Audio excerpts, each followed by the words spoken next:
주일 예배 가운데 오신 모든 성도님들에게 하나님께서 은혜 주시기 원합니다. 우리 또 청년부 찬양팀에서 이렇게 찬양해 주셔서 감사합니다. 오늘 귀한 시간 되었습니다. 우리가 인생을 살아갈 때 굉장히 고통의 문제는 항상 있습니다. 신앙을 가진 사람이라 할지라도 역시 이 고통에서 자유로울 수는 없습니다. 이 세상을 살아갈 때 하나님의 인도하심도 있고 보호하심이 있고 또 예수님이 주시는 진리와 자유도 있지만 이 세상 속에 있기 때문에 우리는 늘 고통을 겪을 수 있습니다. 고통의 문제에 있어서 정확한 답을 찾기란 참 어렵습니다. 나의 잘못으로 인해 생긴 문제라고 한다면 어느 정도 답이 있지만 그렇지 않은 경우들도 참 많습니다. 우리는 힘든 문제 앞에서 왜? 라고 이렇게 질문을 하지만 답을 얻지 못할 때가 참 많습니다. 우리 성경의 욥이라는 인물도 그랬습니다. 이유를 알 수 없는 고난을 계속해서 그가 당하는 가운데 그는 하나님께 이유를 따져 묻습니다. 욥의 친구들은 그런 그에게 와서 하나님께 뭔가 죄를 지었기 때문이라고 이야기하면서 욥에게 이제 더 큰 아픔을 줍니다. 하지만 욥은 그것을 받아들일 수가 없었고 자신이 이런 고난을 당할 만큼 악하게 살지 않았다라고 하면서 하나님께 물으라 이렇게 이야기합니다. 친구들이 그러자 욥을 계속해서 비난했고 마치 공식과 같은 그들의 답이 더욱더 욥에게 큰 상처를 주었습니다. 나중에 하나님은 욥의 친구들의 판단이 잘못되었다고 말씀하셨습니다. 그러나 욥이 말한 질문 왜? 라는 이 질문에도 명확한 답을 주시지는 않으셨습니다. 그럼에도 욥은 하나님을 찬양하고 인정했습니다. 고난에 대한 우리의 태도가 바뀌는 것은 우리가 그 이유를 알았을 때가 아니라는 것을 이제 알게 해주는 모습입니다. 오늘 본문에도 이유를 알 수 없는 고통 속에 있는 한 사람의 이야기가 나옵니다. 그는 태어날 때부터 맹인이었던 사람입니다. 이 사람이 예수님을 만나고 눈을 뜨고 빛을 보게 되는 이 과정을 오늘 본문에서 봅니다. 이것을 통해서 예수님은 자신이 세상의 빛이라는 것을 드러내십니다. 예수님이 제자들과 길을 가시다가 날 때부터 맹인된 사람을 보십니다. 그에게 이 세상은 어떤 곳이냐고 묻는다면 어둠이라고 대답했을 것입니다. 그에게 빛은 존재해 본 적이 없습니다. 태어날 때부터 아무것도 보지 못했기 때문에 이 세상을 인식하는 방식이 우리 보통 사람들과는 많이 달랐을 것입니다. 그런데 예수님에게 제자들이 이렇게 묻습니다. 2절입니다. 이 사람이 맹인으로 난 것이 누구의 죄로 인함이니까? 자기니까? 그의 부모니까? 이것이 당시 유대인들을 지배하고 있던 생각이었습니다. 유대인들은 어머니 뱃속에서부터 죄를 지을 수 있다라고 보았습니다. 첫 번째는 산모가 죄를 지으면 그것이 태아에게도 전가된다라고 보는 것입니다. 한 몸이니까 그렇습니다. 두 번째는 뱃속에서부터 인간이 악할 수 있다라고 보았습니다. 에서와 야곱이 우리 뱃속에서 서로 다투었다는 이야기가 있지 않습니까? 그래서 인간은 뱃속에서부터 서로 이기려고 하는 그런 죄성을 가지고 태어났다라고 말하는 것입니다. 그래서 이 사람이 나면서부터 맹인인 것이 이 사람이든 부모님이든 분명히 잘못한 것이 있을 것이라고 그들은 생각했던 것입니다. 때로 우리도 이렇게 생각할 때가 있습니다. 무언가 어려움을 겪을 때 뭔가 잘못한 게 있어서 그렇구나 라고 생각하는 것입니다. 근데 우리가요, 누군가 병이 들어서 아픈데 당신 죄로 인한 것이니까 회개하십시오 라고 한다면 이것은 무지한 것이고 형제를 해치는 것입니다.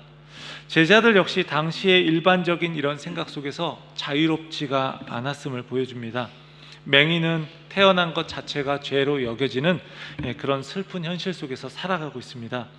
따가운 사회적인 시선 속에서 사람들이 앞을 못 보는 그 자신의 문제를 놓고 계속해서 이런저런 이야기를 했으니까 마음이 더욱더 힘들었을 겁니다.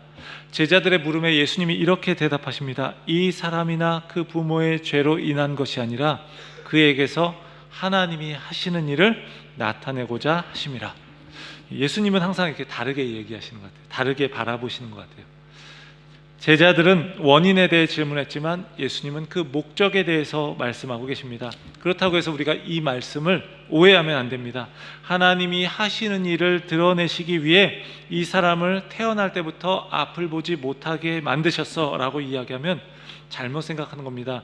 그것은요, 하나님은 오해할 수 있어요. 하나님은 그런 분이 아니십니다. 왜 이 사람이 맹인으로 태어났는지 우리는요 논리적으로 알 수가 없습니다.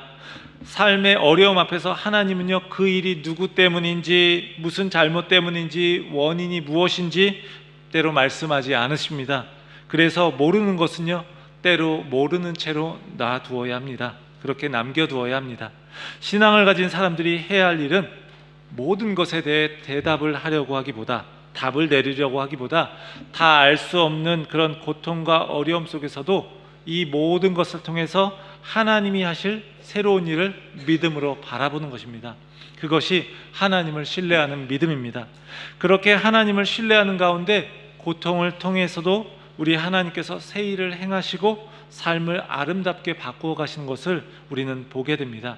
우리는 그것을 가리켜서 하나님의 섭리라고 이야기합니다.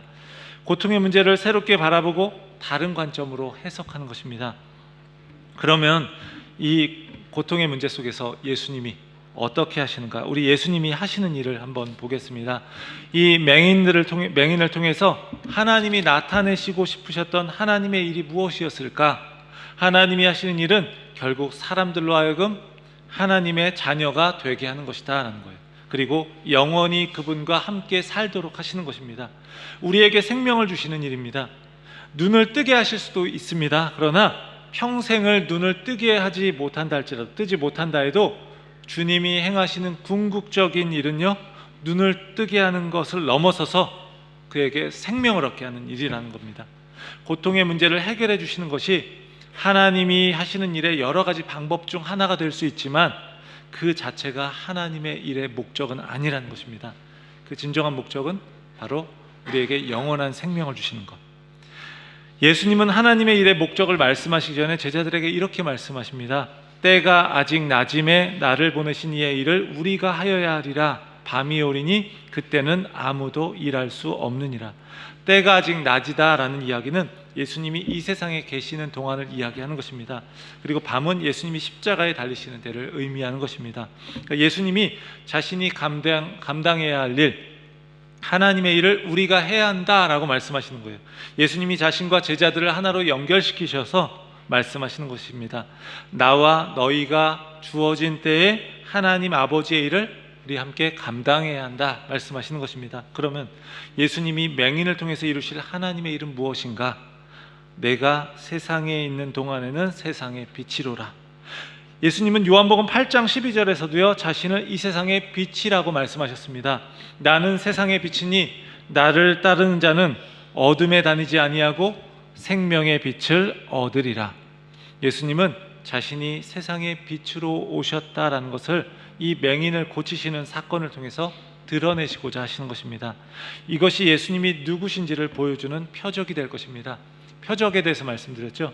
기적을 넘어서서, 초자연적인 기적을 넘어서서 예수님이 누구신지를 가리키는 사인과 같다라고 이야기했습니다. 이 세상의 빛으로 오신 예수님은 이제 맹인을 치유하십니다. 그런데 그 방법이 굉장히 독특합니다. 6절 7절을 보겠습니다. 이 말씀을 하시고 땅에 침을 뱉어 진흙을 이겨 그의 눈에 바르시고 이르시되 실로암 못에 가서 씻으라 하시니, 실로암은 번역하면 보냄을 받았다는 뜻이라. 이에 가서 씻고 밝은 눈으로 왔더라. 예수님이여 말씀 한마디만으로도 그의 눈을 뜨게 하실 수가 있었습니다. 그런데 왜 굳이 땅에 침을 뱉어서 그것으로 진흙을 이겨서 눈에 바르셨을까요? 좀 지저분하게 느껴지지 않습니까? 또 그것으로 모자라서 실로암 연못에 가서 씻으라고 하셨을까요?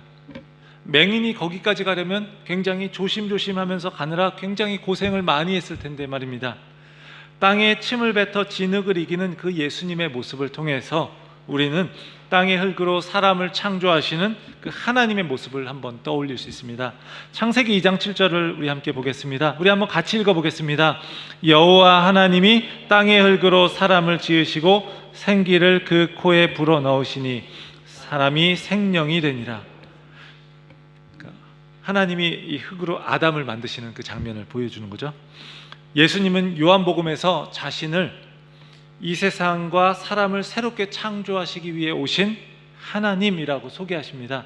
그런 점에서 볼 때 침을 뱉어서 진흙을 이겨서 눈에 바르시는 것도 마치 단지 맹인의 눈을 뜨게 하시는 것뿐만 아니라 그를 거듭나게 하고 새로운 사람으로 창조하시는 것을 보여주는 그런 상징적인 행동이라고 볼 수 있는 것입니다. 진흙을 눈에 바르실 때 이 바르다라는 말도요, 이 헬라 원형이 에피크리오라고 이렇게 오늘 화면에 있는데요, 되어 있는데 이 단어가 에피라는 말이 위에라는 뜻이에요. 그리고 전치사 에피가 그런 뜻이고요, 기름을 붓다라고 하는 어노인트, 이 의미의 크리오, 거기서 이제 우리 그리스도라는 말이 나오잖아요. 그리스도, 기름 부음 받은 자, 기름 부음 받은 자라는 뜻이에요. 그러니까 진흙을 눈에 바르는 그 행동이 마치 예수님이 그에게 기름 붓는 것처럼 그런 의미를 느껴지게 하는 그런 단어를 쓰고 있는 거예요. 하나님은요, 왕과 제사장과 선지자의 머리에 기름을 부어서 자신의 종으로 임명하셨어요. 근데 오늘 본문은요, 예수님이 진흙으로 맹인의 눈에 바르시는 것을 맹인에게 기름 부으시는 것으로 표현하고 있는 겁니다. 하나님이 자신의 종을 기름 부어서 임명하시는 것처럼 예수님은 맹인을 하나님의 일을 할 종으로 이렇게 새롭게 창조하시는 거예요. 그리고 그에게 기름 부으시는 것인 거죠. 진흙을 눈에 바르시는 것이 단지 볼 수 없었던 그의 눈을 뜨게 하는 정도가 아니라 영적인 눈도 열어주시는 것이고, 그는 이제 새로운 사명을 감당하게 되는 거죠. 새로운 생명을 얻게 될 뿐만 아니라 하나님의 종으로서, 이제 예수님의 제자로서 새로운 사명을 감당하게 될 것이라는 겁니다. 또한 예수님은요, 그를 실로암 연못으로 보내십니다. 실로암이라는 의미를 오늘 본문은 이야기해 줍니다. 실로암은 보냄을 받았다라는 의미예요. 그러니까 보냄을 받았다라고 하는 연못에 그를 보내시는 것입니다. 요한복음에서 예수님은 계속해서 자신을 하나님 아버지의 보냄을 받은 자라고 얘기하십니다. 하나님께 보냄 받으신 예수님께서 그를 보냄 받았다라고 하는 뜻의 그 실로암 연못으로 보내셔서 그를 씻게 하시는 것입니다. 이제 그러니까 그의 눈이 밝아지는 거예요. 하나님께 보냄 받으신 예수님이 보냄 받았다라는 뜻의 연못 실로암에 그를 보내셔서 그로 하여금 씻게 하시고 눈을 뜨게 하시는 거죠. 맹인이 다시 찾은 것은 단지 시력만이 아닙니다. 세상에 비치신 예수님의 말씀을 따르고 믿었더니, 그리고 그 예수님이 그를 기름 부으셔서 이제 그는 참 생명을 얻게 된 것입니다. 그는 다시 태어나게 된 것입니다. 이제 하나님 아버지를 통해서 예수님이 이 세상에 보냄 받으신 것처럼 이제 예수님이 이 세상에 빛으로 오신 것을 증거하는 그런 사명자로 그는 보냄 받게 된 것입니다. 이제 그는 그렇게 새로운 생명을 얻게 되었어요. 근데 이제 그에 대한 사람들의 반응과 맹인의 고백이 나오고 있습니다. 맹인이 눈을 뜨게 된 것을 본 유대인들의 반응이 나옵니다.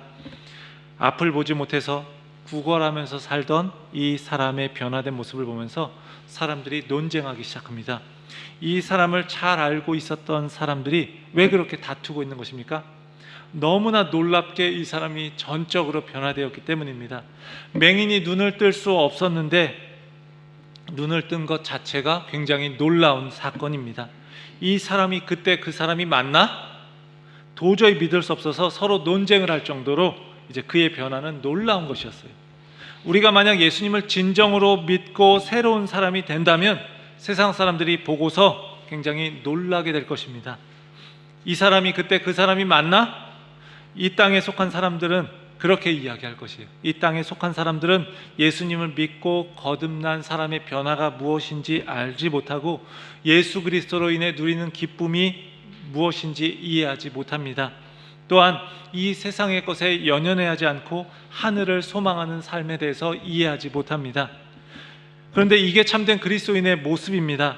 예수님을 믿기 전이나 믿은 후 그 차이가 우리가 단지 주일날 교회에 출석하는 것뿐이라면 그것은 별 의미가 없는 것입니다. 우리가 예수님을 진정으로 마음에 모시면요, 그분이 성령을 통해 우리 마음 가운데 계셔서 우리의 속사람을 변화시킬 것입니다. 그리고 우리는 달라질 것이고 세상 속에서 우리는 구별된 모습으로 살아가게 될 것입니다. 이런 변화가 우리 각자에게도 있기를 원합니다. 예수 그리스도로 인한 변화가 너무나 분명해서 그리스도인의 그 선명한 색채, 뚜렷한 색채가 여러분에게서 나타나기를 원합니다. 교회에 출석하고 십자가 목걸이를 하고 다니고 우리가 식사할 때 잠깐 눈을 감고 기도해서 그래서가 아니라 우리의 입으로 그것을 말하지 않더라도 삶을 통해서 드러나는 변화가 있기를 원합니다. 그래서 우리가 교회 다닌다고 누구에게 이야기했을 때 사람들이 이런 말을 했으면 참 좋겠습니다.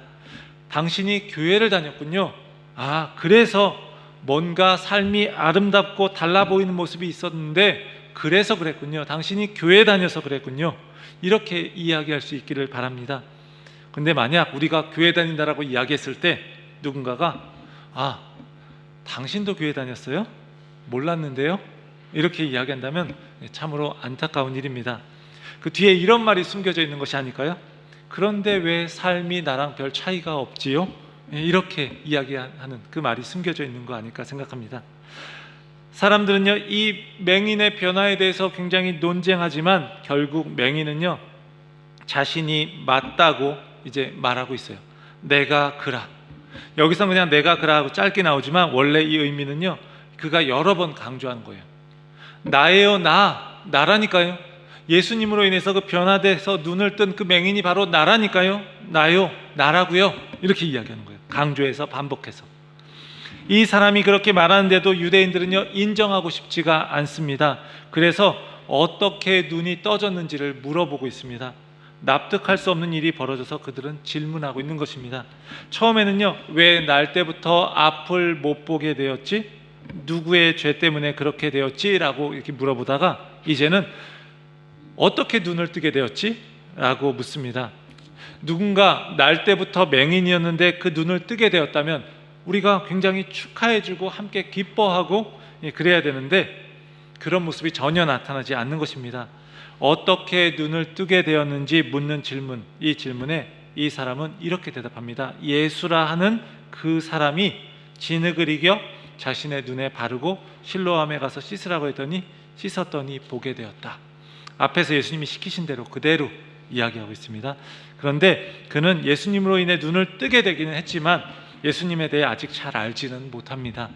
그래서 예수님을 그는 이렇게 고백하고 있어요.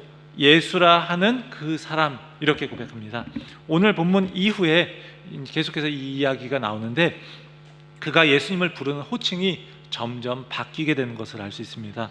17절에서는요 예수님을 선지자라고 하고요, 33절에서는 이렇게 이야기합니다. 하나님께로부터 온 자라고 이야기합니다. 그리고 38절에서 드디어 예수님을 주로 고백합니다. 38절 우리가 함께 읽어보겠습니다. 이르되 주여 내가 믿나이다 하고 절하는지라. 영어로 워십이라고 하잖아요. 그러니까 주님께 경배했다는 거예요. 주여 내가 믿나이다 하고 경배했다는 거예요. 맹인의 고백을 통해서 예수님의 호칭이 점점 변화되는 것은 그가 육신의 눈만 뜬 것이 아니라 영의 눈을 떠가는 과정이라는 것을 보여줍니다. 예수님에 대한 믿음이 없었는데 맹인은요 눈을 뜨는 기적을 체험했습니다. 이 표적은요 바로 그의 눈을 뜨게 하시는 그분이 세상에 비치시고 생명을 주시는 분이라는 것을 보여주는 것이에요. 예수님이 앞으로 어디로 가실지 그는 알지 못하지만 분명한 것은 예수님을 통해서 자신이 눈을 뜨게 되었고 이제 자신이 변화되었다는 것을 그는 알았습니다. 예수님을 통해서 자신이 변화되었다는 이 경험, 그것은요 그 어떤 것으로도 흔들 수 없는 경험입니다. 그것은 계속해서 예수님을 대적하던 유대인들에게는 없었던 경험입니다.